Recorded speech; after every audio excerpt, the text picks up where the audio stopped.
কে বানাবো মাছের মাথা দিয়ে মুগের ডাল। এই যে মুগকে সেদ্ধ করে রেখে দিলাম, কড়াইতে তেল দিয়ে দিয়েছি, মাছগুলো নুন হলুদ দিয়ে ম্যারিনেট করে নিলাম। আর এখানে আমার ছেলে না মাছের তেলটা আর এই বোম ফটকাটা দেখতে খুব ভালোবাসে, ওই জন্য গরম ভাতের সঙ্গে ওকে একটা দেবো, আলাদা করে ভেজে নেবো। আর এখানে তেল গরম হচ্ছে, ভাতটাকে আর্ধেক ফুটিয়ে রেখে দিয়েছি। ওখানে সবজিগুলো নামানো আছে, একদিকে রান্না করছি একদিকে কাটছি কাজের ফাঁকে। এদিকে বানাবো পেঁপের তরকারি, তাই ছোলার ডাল ভিজিয়ে রেখে দিয়েছিলাম কালকে রাত থেকে। বানাবো পেঁপের তরকারি। এখানে মাছ ঝালদা বানাবো, সর্ষেটাকে জলে ভিজতে দিয়েছি, প্রচুর নোংরা থাকে তো আমাদের বাড়ির সর্ষে। এদিকে বর এখানে এসেছিলো বলে ওকে বললাম তুমি একটু সর্ষেটা পেস্ট করে দাও, তাহলে আমাকে 9টার মধ্যে যেহেতু আমার খেতে দিতে হবে, ওকে ডিউটিতে বেরিয়ে যাবে বিএলএর ডিউটি, ওই জন্য সর্ষেটা বাটা থাকলে কাজটা তাড়াতাড়ি হয়ে যাবে। আর কি পেলাম বলে বললাম, আমি নিজেকে বোনে আর কোনোদিন পেঁপে আনতে বলবো না। এই পেঁপে এত ঝামেলা না পেঁপে ছাড়ানো, আর পাচ্ছি না।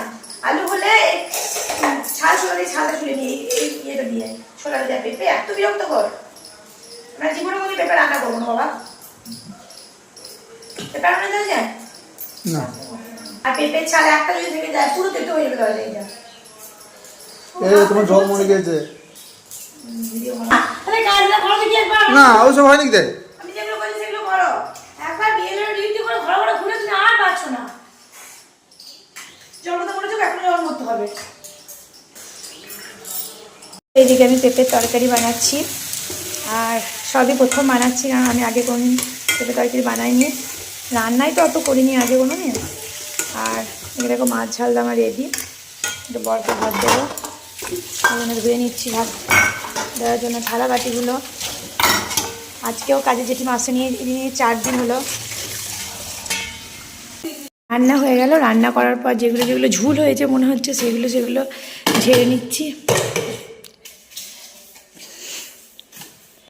দেখো এখানে ঝুল মাকড়সা আর প্রত্যেক দিন বুনে দিচ্ছে যতই ঝাড়া হয়। এই জন্যই আমি তাড়াতাড়ি রান্নাটা করে নিই, যে রান্না করলেই তো শুধু হবে না, রান্না ধোয়া বাসন ধোয়া ছাড়াও তো আমাদের অনেক কাজ থাকে। মানে এই বাড়িতে ঝুল, আমি একদম এই ঝুলগুলো দেখতে পারি না। দেখো এই ঝুল ঝাড়াটা তো তোমাদের সাথে শেয়ার করেছিলাম, সেই ঝুল ঝাড়াটা এটা। এখানটাতে না আমি একটা দুটো সেপারেট করে আমি এখানে দেয়ালে একটা স্ট্যান্ডের মতো লাগাবো। দোকানে অর্ডারও দিয়ে এসেছি কাঁচের, তো সেটা লাগাতে ওরা আসছে না, কারণ ওদের কাজের একটু চাপ আছে।